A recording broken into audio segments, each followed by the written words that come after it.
देखिए, green soil में topic शुरू करने से पहले मैं अपनी बेटी की आपकी छोटी सी वीडियो दिखाता हूँ। मैं अपने गार्डन की सफाई कर रहा था और ये मेरी हेल्प कर रही है। तो बड़ा अच्छा लगता है जब बच्चे ऐसे हरकतें करते हैं। तो चलिए ठीक है, हम अपने टॉपिक पे आते हैं।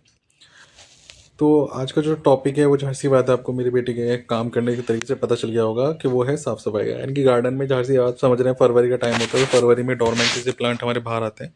और डोरमेंसी से बाहर आने के साथ साथ उनमें सफाई, कटिंग ये बहुत ज़रूरी होती है। जब तक उनकी कटिंग नहीं होगी, नई ग्रोथ नहीं होगी, या फिर ये कह लीजिए ये जो टाइम होता है हमारा कटिंग ग्रो करने का भी हो सकता है, लेयरिंग करने का भी हो सकता है। तो हर पॉट की अच्छे से सफाई करना, उसमें घास उखाड़ना, उसकी कटिंग करना।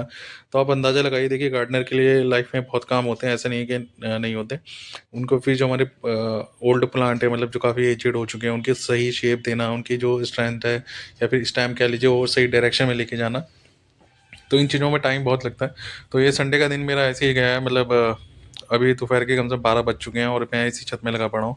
काफ़ी देर हो गई है मेरे को। अब सिर्फ सफाई करनी है और फिर इनको पानी देना है। तो मैंने देखिए सारे प्लांट की अच्छी शेप दी है, जो एक्स्ट्रा स्टेम थी वो हटा दिए हैं। कटिंग मैंने अपने सभी गुलाब की कर दी है, जो भी प्लांट है मेरे, चाहे लेमन ग्रास हो, कोई भी हो, बड़े बड़े। तो मैंने काफ़ी सारे टूल वगैरह ला रखे हैं, उन्हीं टूल के बेस से मैं यह काम करता रहता हूँ। आप मेरी छत का अंदाज़ा लगा सकते हैं। देखिए कितनी ज़्यादा कटिंग हो रखी है, कितनी लीफ हो रखी है। इधर से मैंने क्लीनिंग कर दी है।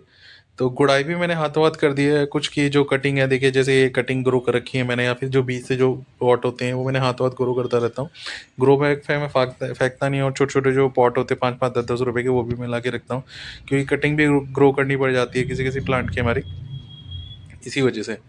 तो काफ़ी ज़रूरत पड़ती है हमें इन चीज़ों के लिए।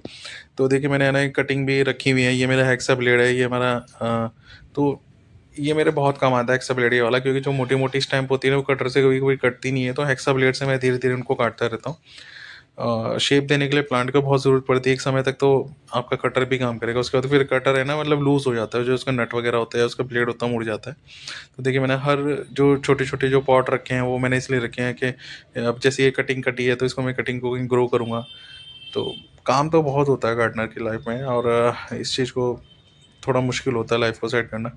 और ये जैसे ग्रोइंग मैंने आपको दिखाया कटिंग वाला ना, तो इसमें होता क्या है कि रेशो थोड़ा कम होता है। कटिंग से ग्रो करने का मतलब ये आपने 10 टहनी लगाएंगे तो 2 के चलने के चांस होते हैं।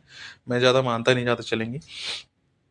इसलिए जब मुझे किसी प्लांट को ग्रो करना होता है, और मुझे वो प्लांट किसी को देना होता है, शेयर करना होता है, या फिर मुझे हाँ में लगाना ही है, तो मैं जो प्रीफर करता हूँ, एयर लेयरिंग को प्रीफर करता हूँ ज़्यादा, कोकोपीट की तरफ से। पर कटिंग क्या करें, जैसे मैंने अभी ये टहनियाँ काटी है, मैं फेंकने से अच्छा तो के लगाई दो, क्या पता अगर चल गई तो अच्छी बात है, नहीं तो फेंकनी तो तब भी है। तो कम से कम 1 महीने बाद फेंक देना, क्योंकि 1 महीने में जो कटिंग वाले प्लांट होता है उनका रिजल्ट आ ही जाता है लगभग। तो जितने भी मेरे छोटे मोटे पॉट होते हैं, बड़े पॉट होते हैं, मैं उनको ऐसे लगा के लगा ही देता हूँ।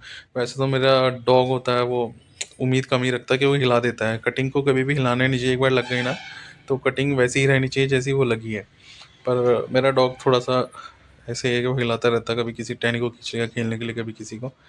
तो ये मैं क्या करता हूँ, कटिंग लगा ही रहा हूँ, पर मुझे लगता नहीं कोई रिजल्ट वगैरह मुझे मिलने वाला है। देखिए लीफ वगैरह इतनी ज़्यादा पड़ी है ना, कम से कम एक कट्टा जिसे कहते हैं ना, मतलब मेरे घर से फरवरी में जो लीफ लीफ का कट्टा होता है, कम से कम बहुत ज़्यादा निकल जाता है। चलिए, ये जानकारी कुछ ज़्यादा शेयर करने की नहीं थी, बस आपस में जो हम काम करते हैं गार्डनर लोग, उनके घर में क्या क्या समस्या होती हैं लीफ को वगैरह लेके, या फिर क्लीनिंग को लेके, बस वही बात थी। तो चलिए मिलते हैं नेक्स्ट वीडियो के साथ। धन्यवाद।